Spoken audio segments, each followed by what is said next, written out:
The 10th China-European Union high-level economic and trade dialogue took place in Beijing on Monday. Chinese Vice Premier and the Executive Vice President of the European Commission co-chairing this event. Yang Chengxi has more. The fact that the China-EU high-level economic and trade dialogue has returned after a 3-year hiatus is seen as a positive development. The two sides have discussed a range of issues, from World Trade Organization reforms to strengthening supply chain cooperation to increasing dialogue on intellectual property rights. Both parties promised to maintain mutual openness and provide a fair and enabling business environment for enterprises from each other. We therefore agreed to resume regular exchanges to discuss macroeconomic issues, reigniting the economic and financial dialogue and macroeconomic dialogue. The issue of trade barriers was widely expected to be front and center. During his visit to China, European Commissioner for Trade Valdis Dombrovskis expressed the EU's concern over the trade imbalance between the two sides. According to China's Ministry of Commerce, the EU's trade deficit with China in 2022 was nearly $425 billion. Another thorny issue for China-EU trade relations is an EU decision to launch an anti-subsidy investigation into Chinese electric vehicles. China once again expresses deep concern and strong dissatisfaction regarding the EU's initiation of an anti-subsidy investigation against Chinese electric vehicles.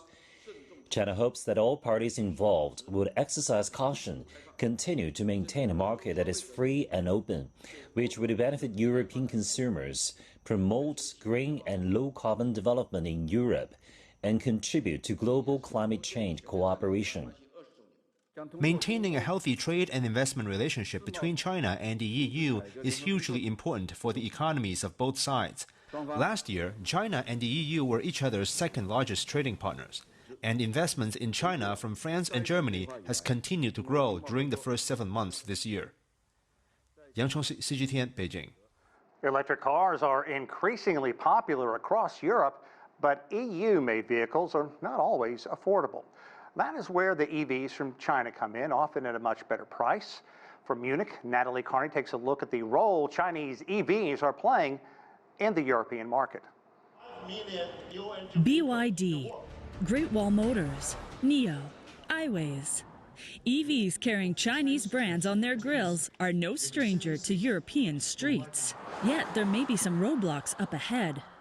The European Commission's probe into Chinese state subsidies for EV manufacturers has come as welcome relief for an embattled European industry. But for consumers, the lower price points of Chinese vehicles has been seen as a positive force to drive that shift to cheaper transportation. I think the quality is very good, and you don't need to talk about the software. The Chinese are, of course, better when it comes to pricing than Volkswagen, but that is definitely an advantage for the Chinese. But is this really the case? The cheapest Chinese EV brand in Europe is BYD's Dolphin, which sells for around $31,000 US. Whereas France's Renault SA have long marketed their Dacia Spring as Europe's most affordable electric car, starting at roughly $22,000 US. And German manufacturer Volkswagen is preparing to launch its most affordable EV yet, the ID.1, with a starting price point of around $20,000. But one thing stands out. All three of these cars are manufactured in China, where they all benefit from low production costs, years of investment and expertise, and supply chain advantages. Currently, the Volkswagen Group produce electric vehicles at 3 different Chinese factories, while the other German auto giant BMW has just invested some $2.2 billion US into a factory in China that will be dedicated to the production of zero-emission electric vehicles as well as their batteries. The European Commission's anti-subsidy investigation will also target these European brands producing in China.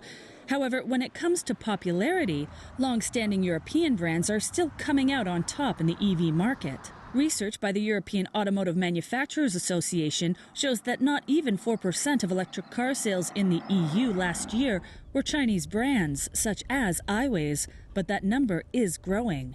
These are fully engineered cars and very well-built cars. There is regulations in Europe which you have to fulfill. And the German market is actually a very, very demanding market. So just like German manufacturers have been able to enter into the Chinese market, you'll have the same thing likewise happen over here to actually improve the total situation of battery electric vehicles around the world. While this probe could lead to tariffs on some Chinese-produced EVs, European manufacturers who rely heavily on sales in China have a lot to lose if relations with Beijing sour. German automakers alone sold 4.6 million cars there last year. Some European powers are also concerned what this could mean for overall business ties with their largest trading partner. In the meantime, targets to save CO2 emissions by getting drivers into electric vehicles powered by green energy risk disappearing in the rearview mirror. Natalie Carney, CGTN, Munich. For a more in-depth look at the relations between the European Union and China, we're joined by Yan Liang. She is the chair and professor in economics at Willamette University. Yan Liang, always a pleasure. Thanks for coming back again. Good to talk to you, Sean. Okay, let's kind of cut right to the discussions. They've been characterized by words that we're used to hearing, in-depth and candid. But I'd like to get your take on the talks. Does candid mean blunt? Yes, I think to some degree. I think EU definitely has expressed some of their concerns. For example, they're asking for more market access for European exports of poultry or meat, and they're also eyeing on China's health sector, the medical devices industry. They wanted more market access. They're also wondering more about transparency in rules in their perspective.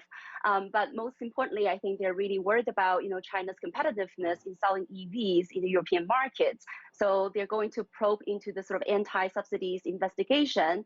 So I think all of these suggest that despite all these really vibrant trade relationships, the two-way trade between China and EU reached $856 billion last year. So despite all these trade investment between the two parties, I think there are some concerns that need to be addressed. Yeah, let's talk more about that, because China clearly is not pleased with the EU's decision to move forward with what we should say is an unannounced investigation into these alleged subsidies for China's EV industry. What kind of stumbling block could this be? And in a diplomatic world characterized by polite discussion, it didn't go over well. Right, I completely agree with you. I think, it's understandable that the EU is very concerned about, the automobile markets. After all, this is the industry that, employ about 1.3 million workers, which is around 7% of their employment. So it is a very significant sector. That said, I think, China's EV industry success has a lot to do with the joint effort of the government, which has a very long-term strategic plan to promote EV. Partly to reduce oil dependency, partly to address environmental damages, part to also trying to catch up technologies, and also the businesses. It's a very fierce sort of competition. There were over 500 EV makers back in 2019 in China. Now it's down to 100, and these companies are really competing and really very innovative. They rolled out 107 models last year, and then finally we have the consumers in China who really prefer EVs with lower maintenance costs. It's easier for them to get license plates and so on and so forth. So I think the success is not just by subsidies, and all countries in some way subsidize their industries. I think EU does that as well. So it's very unfair for them to sort of have this probe. Yeah, China is also cautioning the EU to, quote, tread lightly and maintain a free and open market. China is also saying that it will expand imports from Europe and hopes that the EU will remove restrictions on high tech to China. What are the chances of this, and how important is this? Right. I think this is really an important point. I think you just hit the nail on the head. EU complains about the over $420 billion trade deficit with China, and yet at the same time, they joined the United States in so-called de-risking their supply chain and also ban their exports of high-tech, especially ASML, the lithography technologies to China. So I think this is really, you can have your cake and yet eat it at the same time, right? If you wanted to ban these high-tech exports to China, then it's hard for China to import from all these European countries.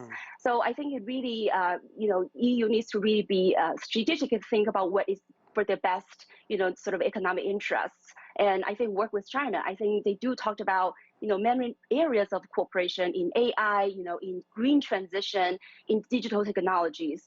So I think, if EU is able to really think through, what they mean by de-risk and how they're going to engage in trade with China, then I think there will be a lot more fruitful, future in terms of trade investments. Yan Liang, I mean, always protectionism and supply chains is going to be a topic among nations. Now, compare and contrast that to such issues as trade and investment. Europe and the United States pledged in late May to reduce dependence on China. How is that working? How will it work? The head of the EU, Ursula von der Leyen, recently saying now is not the time to decouple. Right, absolutely. I don't think it's the time to decouple. I think, both sides really rely on each other in terms of markets, technologies, and a lot of these global challenges. So one example is, EU is so concerned about China's, EV exports, and yet itself is trying to really, accelerate the green transition, reduce the oil dependency. They want to ban the conventional new conventional cars by 2035. Right now, they only have 12% of EV penetrations. So I think they really could use some help, from China to accelerate that kind of green transitions. And after all, a lot of these companies are also operating in China, enjoying, these scale effects of their production. So I definitely think when it comes to technology, when it comes to renewable energies, when it comes to, sort of the common future of sustainable development, I think, both sides should really think more strategically and try to cooperate and collaborate. Yan Liang, always a pleasure. Thanks for putting things in focus for us. We appreciate it. Thank you, Sean.